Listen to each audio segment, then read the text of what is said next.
Bonjour et bienvenue sur Sport et Santé, la chaîne qui améliore votre performance ainsi que votre santé.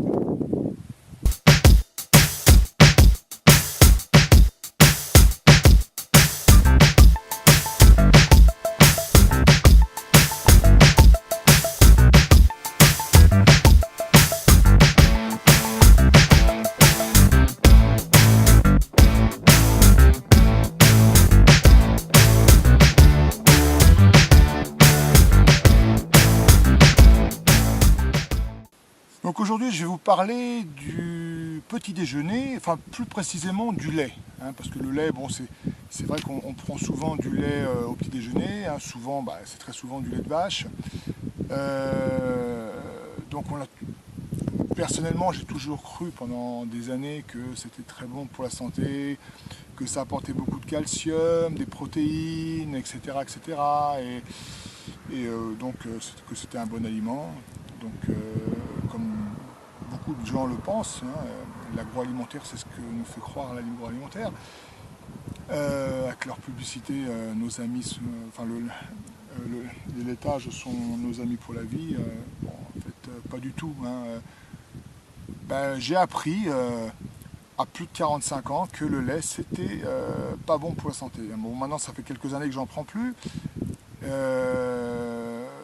C'est vrai que je me sens mieux. D'ailleurs, lorsque j'ai commencé à essayer de perdre du poids, ça a été une des premières choses à laquelle que j'ai commencé. Alors, ce qui m'a mis la puce à l'oreille, ça a été d'abord une vidéo du professeur Joyeux. Donc, le professeur Joyeux, c'est un cancérologue spécialiste d'histoire nutrition, qui est connu d'ailleurs. Il a fait pas mal de reportages à la télévision. Il donne beaucoup de conférences. J'ai eu la chance de l'avoir vu en conférence en direct, enfin en réel, en live.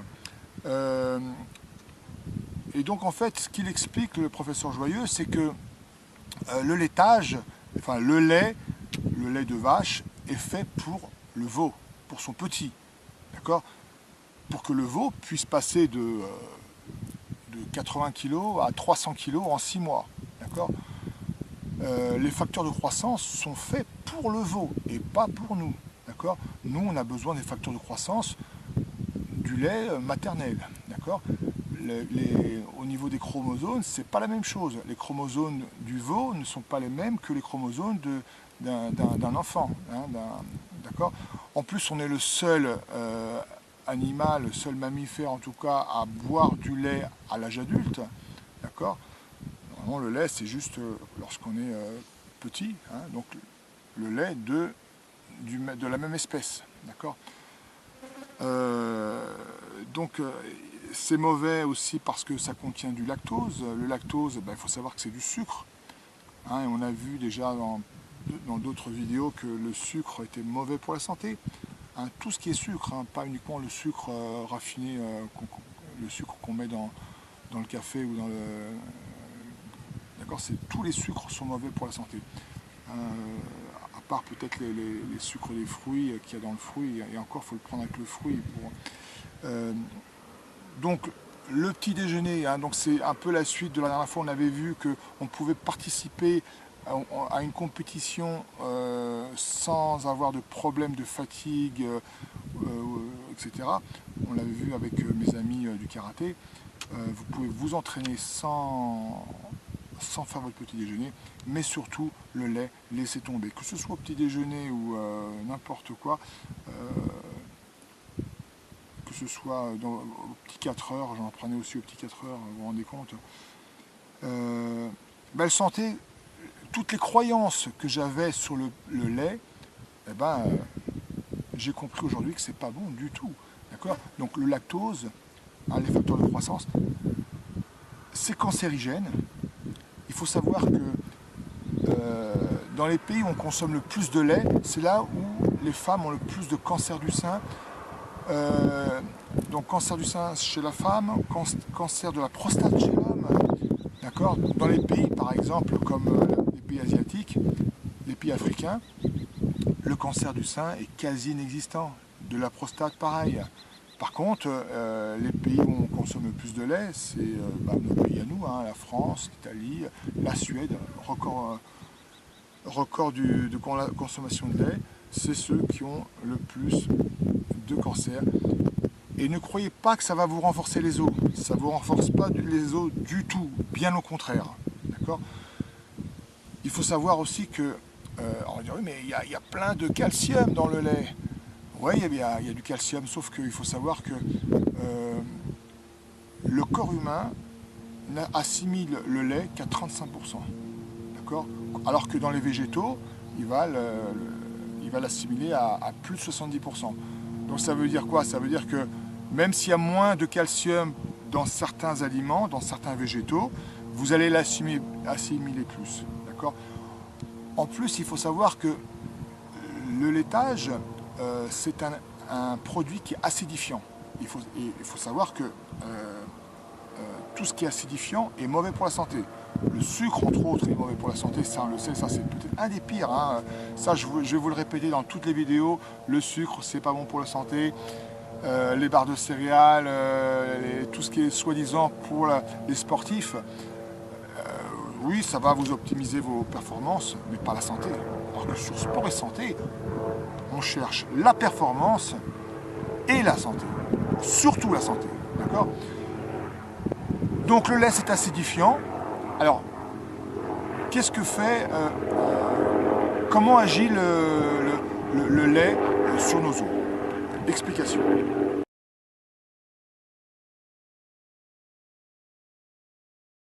Il faut savoir que le corps, il a un certain pH, hein, qui est à peu près de 7,4, enfin dans ces eaux-là, quoi.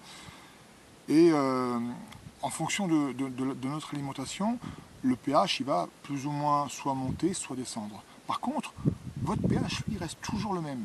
D'accord? Il est tout le temps le même. Si jamais on devait avoir, le pH devait changer, devait complètement baisser ou complètement monter, bah, ce serait la mort. Hein. On mourrait. Donc le pH, lui, reste toujours le même. Pour rester toujours le même, qu'est-ce qu'il va faire le corps? Eh ben, il va chercher les nutriments pour avoir un équilibre, hein, ce qu'on appelle l'équilibre acido-basique. Donc en fait, il va chercher, quand vous acidifiez votre corps avec le lait, hein, ou d'autres produits, il va chercher il va garder son pH en allant creuser dans les os, par exemple, hein, il va chercher dans les urines, il va chercher partout, là où il va trouver tous les nutriments pour avoir comment dire, pour que votre taux de pH soit toujours le même. Il y a des études qui ont démontré que les personnes qui consommaient du lait, les femmes qui consommaient du lait, en tout cas après la ménopause, hein, donc après 50 ans, avaient beaucoup plus de risques d'avoir des fractures de la hanche par exemple, des fractures, en tout cas pour celles qui consommaient beaucoup de lait. D'accord. Les pays africains, les pays asiatiques ont beaucoup moins de fractures, alors qu'en fait ils consomment beaucoup moins de lait. Donc c'est vraiment, on sait aujourd'hui que c'est vraiment pas bon pour la santé. Donc si je récapitule, c'est pas bon parce que ça fait grossir, il y a du lactose, le lactose, ce qui n'est pas bon pour vos intestins. D'ailleurs souvent, là pareil, on fera une autre vidéo sur le gluten, mais souvent les personnes qui consomment du lait, avec les personnes qui ont des problèmes d'intestin, qui ont des problèmes avec le gluten, souvent c'est associé. Hein. Donc c'est cancérigène pour les femmes, pour les seins, le cancer du sein chez la femme, cancer de la prostate chez l'homme. Donc après les protéines, bien sûr il y a des protéines, mais les protéines vous en avez dans plein d'autres aliments. Hein. Vous en avez aussi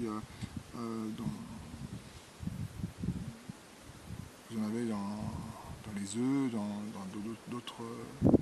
dans d'autres aliments. Alors l'agroalimentaire a voulu nous faire croire que le lait maternel était carencé en calcium. En fait, pas du tout. Hein. Même s'il a 2 fois moins de calcium que le lait vache, Dame Nature a tout fait pour que ce soit suffisant pour l'être humain. Voilà. Le pire de tout, c'est si en plus vous prenez du lait qui n'est pas du bon lait, enfin qu'est-ce que j'appelle du bon et du mauvais lait. Avant, par exemple, quand on prenait du lait, on le faisait bouillir et puis on retirait souvent dessus, il y avait une espèce de crème. Quand on faisait ça à l'époque, ça permettait de retirer déjà pas mal de facteurs de croissance. Donc déjà, maintenant, on stérilise le lait. Le lait, il est pasteurisé et donc ça passe dans des tuyaux. Il y a des changements de température assez importants pendant quelques secondes, ce qui fait la pasteurisation du lait. Et donc là, on a tous les facteurs de croissance de la vache. Donc là, avant, c'était pas forcément bon, mais là, ça l'est encore moins. En plus, aujourd'hui, les vaches, elles sont souvent mal nourries. On les nourrit souvent avec des céréales, des choses pour que ce soit plus rentable. Et donc, une vache doit être nourrie avec du fourrage.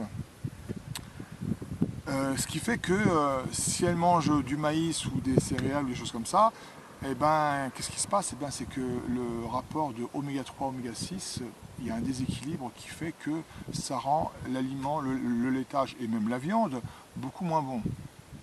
J'en profite pour vous conseiller un petit bouquin qui est pas mal. Et si on arrêtait d'empoisonner nos enfants? Donc là, vous avez un article sur le lait où vous allez avoir peut-être un peu plus de précision de celle que je viens de vous donner. D'accord? Je vais juste vous lire un petit passage sur les symptômes d'une intolérance au lactose. Donc des troubles digestifs, ballonnements, diarrhée, maux de ventre, constipation, nausées, vomissements, migraines, douleurs osseuses ou musculaires, troubles des articulations, troubles dits inflammatoires tels acné, les cystites, les troubles gynécologiques, du système ORL ou de la mémoire, manque de concentration. Nous obtenons un beau panel de symptômes. Vous voyez, donc il y a de quoi dire. Prenez ce bouquin, vous allez avoir beaucoup de précision. Et si on arrêtait d'empoisonner nos enfants, de Erwan Manteour. Voilà, aux éditions Pocket. Bonne nouvelle, le fromage cru serait bon pour la santé. Préférez les fromages de chèvre et de brebis. Plus votre fromage sera cru, plus il sera bénéfique pour la santé en favorisant les bonnes bactéries. Toutes ces bactéries sont des probiotiques, anti-inflammatoires, antidouleurs et favorables à votre système immunitaire. Ne croyez pas que les graisses du fromage sont mauvaises pour le cœur. Des dizaines d'études récentes ont réfuté le lien entre graisse saturée et maladie cardiaque. Au contraire, les scientifiques découvrent que les produits laitiers à base de lait entier, plutôt qu'allégés en matière grasse, protègent du diabète et de l'obésité. Je vous remercie de votre attention et je vous dis à bientôt et puis n'hésitez pas à liker et à partager. Merci beaucoup. Au revoir.